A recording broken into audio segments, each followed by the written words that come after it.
La Bible en un an, le 8 octobre, le livre du prophète Zacharie, chapitre 9, versets 1 à 17, le livre des psaumes, chapitre 78, versets 40 à 53, le livre des proverbes, chapitre 25, verset 8, la première épître de Paul aux Thessaloniciens, chapitre 2, verset 17, au chapitre 3, verset 13.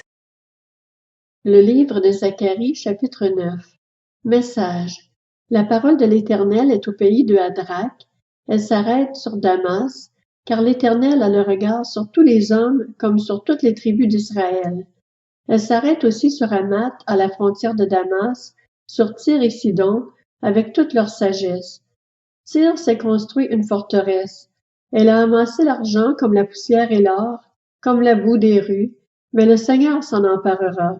Il précipitera sa puissance dans la mer, et elle sera dévorée par le feu. Ascalon le verra, et elle aura peur. Gaza aussi, et elle se tordra de douleur, ainsi que Cron, car son appui fera sa honte. Le roi disparaîtra de Gaza, et Ascalon ne sera plus habité. Un bâtard s'établira dans Asdod, et j'abattrai l'orgueil des Philistins. J'arracherai le sang de sa bouche, les plats abominables de ses dents. Lui aussi sera un reste pour notre Dieu. Il sera pareil à un chef en Juda. Ekron sera pareil à un Jébusien.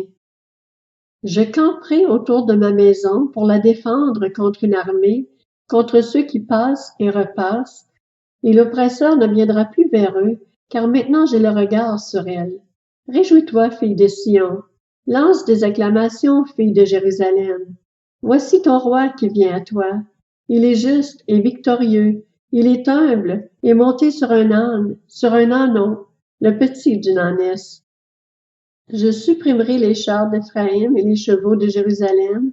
Les arcs de guerre seront brisés. Il annoncera la paix aux nations et il dominera d'une mer à l'autre, depuis l'Euphrate jusqu'aux extrémités de la terre. Quant à toi, à cause de ton alliance scellée par le sang, je ferai sortir tes prisonniers de la fosse où il n'y a pas d'eau. Retournez à la forteresse, prisonniers pleins d'espérance. Aujourd'hui encore, je le déclare, je te rendrai le double. En effet, je bande Juda comme un arc, je m'arme d'Éphraïm comme d'une flèche, et je soulèverai tes fils, Sion, contre tes fils, Grèce. Je te rendrai pareil à l'épée d'un héros.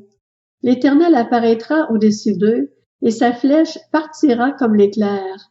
Le Seigneur, l'Éternel, sonnera de la trompette, il s'avancera dans l'ouragan du sud.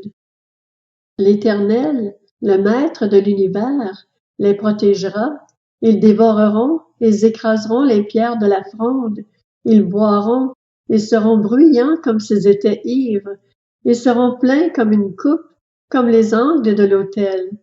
Ce jour-là, l'Éternel, leur Dieu, les sauvera comme le troupeau de son peuple, car ils sont les pierres d'un diadème. Ils brilleront dans son pays. Oh, quel est son bonheur! Quelle est sa beauté! Le blé fera prospérer les jeunes gens, et le vin nouveau les jeunes filles.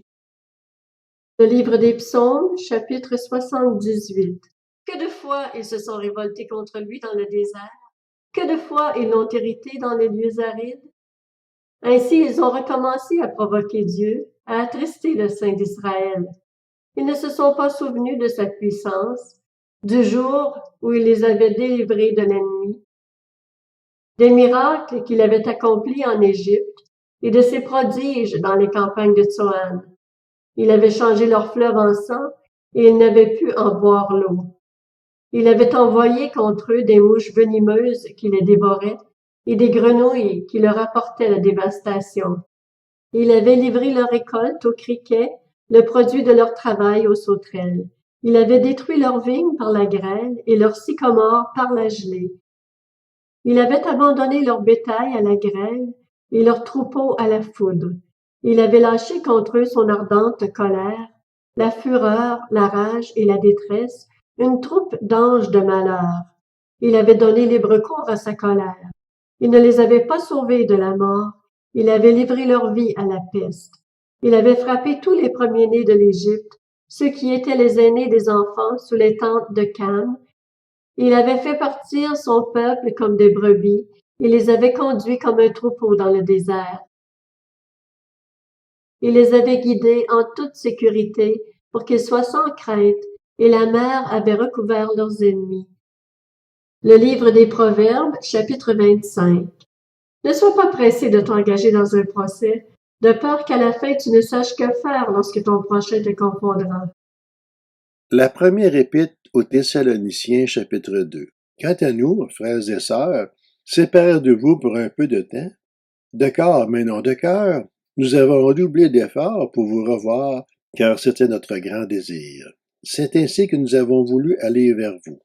Du moins, moi, Paul, à une ou deux reprises. Mais Satan nous en a empêchés. En effet, quelle est notre espérance, ou notre joie, ou notre couronne de gloire? N'est-ce pas vous aussi, devant notre Seigneur Jésus, lors de son retour? Oui, vous êtes notre gloire et notre joie. La première épître aux Thessaloniciens, chapitre 3. C'est pourquoi, n'y tenant plus, nous avons jugé bon de rester seuls à Athènes. Et vous avons envoyé notre frère Timothée, serviteur de Dieu, et notre collaborateur dans l'évangile de Christ, pour vous affermir et vous encourager dans votre foi, afin que personne ne soit ébranlé au milieu des difficultés présentes. En effet, vous le savez vous-même, c'est à cela que nous sommes destinés. De fait, lorsque nous étions chez vous, nous vous avons annoncé d'avance que nous allions connaître la persécution, et c'est ce qui est arrivé, comme vous le savez. Voilà pourquoi, n'y tenant plus, je l'ai envoyé pour m'informer de votre foi, dans la crainte que le tentateur ne vous ait tenté et que nous ayons travaillé pour rien. Mais Timothée vient de nous arriver de chez vous, et nous a donné de bonnes nouvelles de votre foi et de votre amour. Il nous a dit que vous avez toujours de nous un bon souvenir et que vous désiriez nous revoir autant que nous le désirions aussi. C'est pourquoi, frères et sœurs, dans nos angoisses et nos épreuves, nous avons été encouragés à votre sujet par votre foi. En effet, maintenant nous vivons, puisque vous tenez ferme dans le Seigneur. Comment exprimer en retour toute notre reconnaissance à Dieu à votre sujet pour toute la joie que nous éprouvons à cause de vous devant notre Dieu? Nuit et jour, nous le prions avec beaucoup d'insistance de nous permettre de vous revoir et de compléter ce qui manque à votre foi. Que Dieu lui-même, notre Père et notre Seigneur Jésus-Christ, dirige notre parcours jusque chez vous. Que le Seigneur fasse grandir et déborder l'amour que vous avez les uns pour les autres et pour tous les hommes, à l'exemple de celui que nous avons pour vous. Qu'il affermisse aussi votre cœur pour qu'il soit irréprochable dans la sainteté devant Dieu notre Père, lors du retour de notre Seigneur Jésus-Christ avec tous ses saints.